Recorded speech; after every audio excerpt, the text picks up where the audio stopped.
অর্থ সম্পদ যা আছে এগুলোকে কাগজের টাকায় রেখে দিবেন না, আমার নসিহত। হয়তো বুঝতে পারছেন না, মাথার উপর দিয়ে যাচ্ছে কথা, কিন্তু পরে বুঝবেন। টাকা পয়সা যা আছে এগুলোকে ব্যাংকে কাগজের টাকার মধ্যে রেখে দিবেন না, কারণ কাগজের টাকা সামনে আর থাকবে না।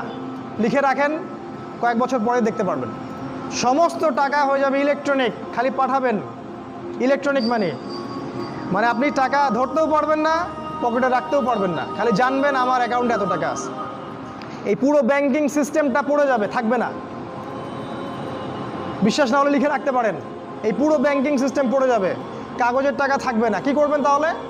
আপনি আপনার সম্পদটাকে সোনায় রূপান্তর করেন, কিছু সোনা করে রাখেন, জমায় রাখেন, রূপায় কনভার্ট করেন। এগুলোর দাম কখনো কমবে না। 100 বছর পরেও সোনার দামই থাকবে। তো 10 বছর পর আপনার 10 লাখ টাকার মান 10 লাখ টাকা থাকবে না, দাম পড়ে যাবে, আপনি সম্পত্তি হারাবেন।